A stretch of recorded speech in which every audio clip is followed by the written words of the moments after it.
बड़ी बड़ी ताकतें लगी है चिराग पासवान को समाप्त करने में, हमारी राजनीतिक हत्या करने में। कई लोग ये जो चाहते हैं कि चिराग पासवान समाप्त हो जाए ताकि बिहार फर्स्ट और बिहारी फर्स्ट की कोई बात ना करे। कई लोग हैं जिन्होंने षड्यंत्र रचा चिराग पासवान को समाप्त करने के, पर जो चिराग पासवान को समाप्त करना चाहते हैं वो भूल जाते हैं कि चिराग पासवान शेर का बेटा है, रामविलास पासवान का बेटा है। मैं टूटने वाला हूँ, मैं झुकने वाला हूँ, और डरता तो भैया मैं किसी से नहीं। जितनी ताकत आजमानी है आजमाओ। सर पे कदम बांध के निकला हो कि जब तक बिहार को विकसित राज्य नहीं बना दूंगा तब तक मैं भी चैन की सांस नहीं लूंगा। पर इसलिए इस संकल्प मुझे जरूरत है आप सबके साथ। एक तरफ हमारा गठबंधन, मेरे प्रधानमंत्री जो सबका साथ, सबका विकास, सबका विश्वास, सबका प्रयास की बात करते हैं, जो सबको साथ लेकर चलने की बात करते हैं, जो महिलाओं के सम्मान के लिए शौचालय बनाते हैं, उज्ज्वला योजना दिलाते हैं, कोई गरीब परिवार इलाज में आर्थिक संकट की वजह से इलाज के अभाव से न रह जाए, आयुष्मान योजना दिलाते हैं। मेरे नेता, मेरे पिता आदरणीय रामविलास पासवान जी ने कोई गरीब परिवार बिना राशन के न रहे, प्रधानमंत्री गरीब जन कल्याण अन्न योजना का निर्माण किया। आज उनकी मेरे प्रधानमंत्री मुख्यमंत्री नीतीश कुमार जी की देन है क्या देश में, बिहार में एक बड़ी आबादी को और देश में 80 करोड़ लोगों को मुफ्त में अनाज दिया जा रहा है। इस सोच के साथ मेरी सरकार आगे बढ़ने का काम करेगी। तो वही दूसरी तरफ महागठबंधन, जब मैं आपस में ही बढ़ा, आपस में ही ये लोग युद्ध लेने का काम कर रहे हैं। कई चीजें ऐसी जहां पर दोस्ताना संघर्ष की ये लोग बात करते हैं। क्या है ये दोस्ताना संघर्ष? एक दूसरे को नीचा दिखाने का, एक दूसरे को कमजोर करने का संघर्ष है ये।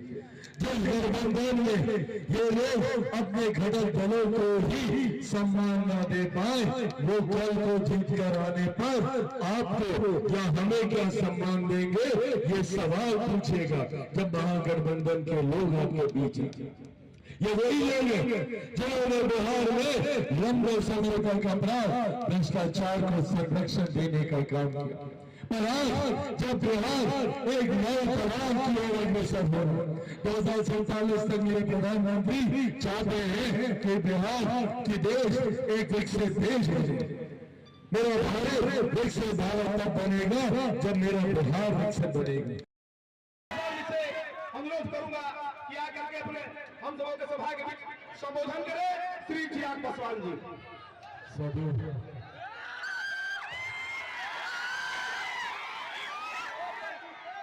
आज आप लोगों के बीच, अज्ञाओं की महान जनता के बीच, आज जब एनडीए के हमारे प्रत्याशी, हमारे भाई महेश पासवान जी के लिए जब मैं आप सबका आशीर्वाद मांगने आया, ऐसे में सिर्फ आशीर्वाद ही नहीं मांगूंगा, कुछ जानकारी है जो तथ्यों के आधार पर, इसको हटा दीजिए, कुछ जानकारी है जो तथ्यों के आधार पर आप सबके साथ, क्योंकि आप सब मेरा अपना परिवार है,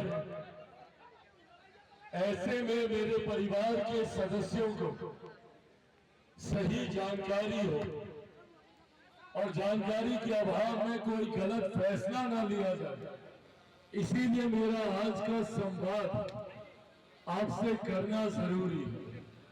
साथियों, आज कम से कम 12-1 दिन हो गए हम लोग को प्रचार करते हुए। नामांकन सभाओं से हम लोगों ने शुरुआत की थी और अब चुनावी सभा और अब धीरे धीरे पहले चरण का मतदान भी होने को आ जाएगा। 4-1 दिन के बाद प्रचार भी समाप्त हो जाएगा पहले चरण को लेकर। ऐसे में इतने दिनों जो अनुभव रहा, अलग अलग प्रचार को लेकर अलग अलग सभाओं में जब आएंगे तो बिहार में एक बार फिर से एनडीए की सरकार बनने जा रही है, इसमें कोई संदेह नहीं। और ये हकीकत है, 1% इसमें संदेह नहीं। और ये बहुत ईमानदारी से मैं आपको बता रहा हूं, क्योंकि हम लोग के पास भी अपने आंकड़े आते हैं, सर्वे की रिपोर्ट आती है। इस बार न सिर्फ एनडीए की सरकार बनेगी, बल्कि एक मजबूत सरकार बनेगी। और ये सरकार आने वाले 5 साल का एक स्वर्णिम इतिहास लिखेगी। क्यों बिहार के लिए ये ऐतिहासिक स्वर्णिम काल आने वाले 5 साल होंगे? क्यों? क्योंकि एक तरफ जहां केंद्र में मेरे प्रधानमंत्री नरेंद्र मोदी जी के नेतृत्व वाली एनडीए की सरकार है, तो वहीं बिहार में मुख्यमंत्री नीतीश कुमार जी के नेतृत्व वाली एनडीए की सरकार बनने जा रही है।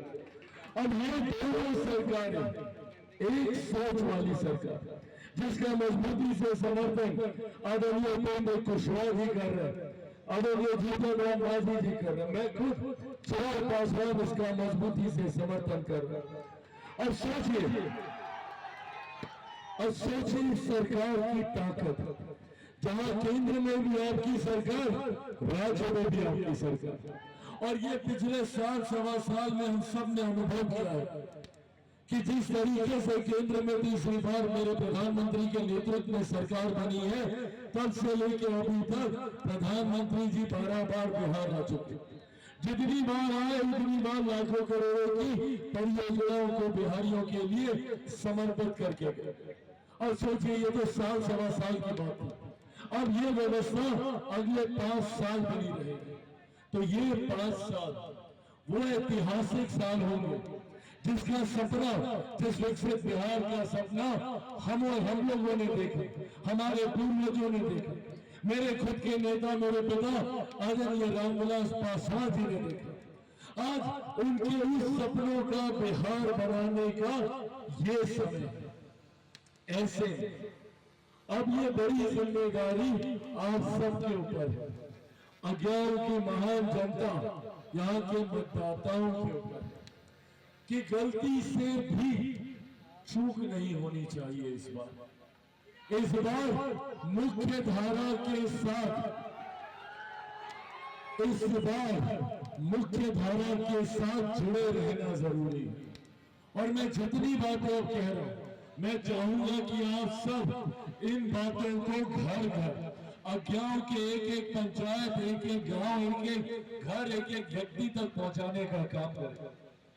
क्योंकि अब जरूरी है मुख्य धारा के अगले 5 साल में हर वो विधायक जो सत्ताधारी दल का होगा, जो एनडीए का होगा, वो अपने अपने विधानसभा में बड़ी से बड़ी परियोजनाएं लेकर आएगा। इन्होंने तो एक कॉलेज का जिक्र किया। हम लोग की सरकार और बहुत आगे का सोच रही है आज्ञाओं के लिए, पर वो संभव तब होगा जब यहाँ का विधायक मुख्य धारा के साथ जुड़े रहने वाला विधायक होगा। अगर कोई और आ गया तो इसके बाद अगले 5 साल बहाना सुनने को मिलेगा कि भैया मुख्यमंत्री हमारी बात नहीं सुनते, मंत्रिमंडल के साथी हमारी बात नहीं सुनते, केंद्र सरकार में हमारी सुनवाई नहीं होती। अरे तो भैया क्यों चुनना ऐसे व्यक्ति को जो आपको 5 साल सिर्फ बहाने देने का काम करे? चुनिए ऐसे व्यक्ति को जो पढ़े लिखे, जानकार, जो कल को जब यहाँ से जीत के जाएंगे तो मुख्यमंत्री जी के बगल में बैठकर आपकी समस्या का समाधान करेंगे, प्रधानमंत्री जी से संवाद साधकर आपकी समस्या का समाधान करेंगे, हमारे साथ दिन रात रहकर आपके लिए प्रसंस्करण के यहाँ पर उद्योग लेकर आएंगे, मांझी जी के बगल में बैठकर उनके मंत्रालयों की स्कीम लेकर आएंगे।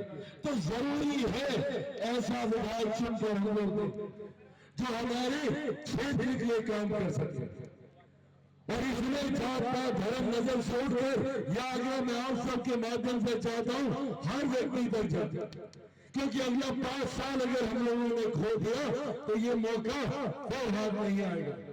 जहां केंद्र में हमारी सरकार, बिहार में हमारी सरकार, हम लोगों के मंत्री सब, और यहाँ पे खास तौर पर जितने मेरे पासवान भाई, जितने मेरे परिवार के लोग हैं, और सबसे आग्रह है, एक एक घर, एक एक परिवार तक मेरी इन बातों को जाना चाहिए और सुनिश्चित कीजिए कि कोई भी पासवान घर, परिवार, व्यक्ति नहीं, हर वो व्यक्ति जो मेरे नेता, मेरे पिता आदरणीय रामनिवास पासवान जी को सच्ची श्रद्धांजलि देना चाहता है, तो उनके लिए मेरे भाई महेश पासवान जी को यहाँ से जुड़ाना जरूरी है। और यही आग्रह मैं सिर्फ अपने पासवान भाई से ही नहीं, अनुसूचित जाति हर वर्ष आने वाले हर व्यक्ति से करना चाहता था, क्योंकि ये लड़ाई किसी जात की नहीं है, ये लड़ाई बिहार को फर्स्ट और बिहारियों को फर्स्ट बनाने की लड़ाई है, हर किसी को मुख्य धारा के साथ जोड़ने की लड़ाई है। और ये मौका है हम लोगों के पास, ये मौका है हम लोगों के पास कि आज हम लोग एक ऐसे मजबूत व्यक्ति को चुनकर भेजे जो आपके भाई चिराग पासवान को भी मजबूती देने का काम करे।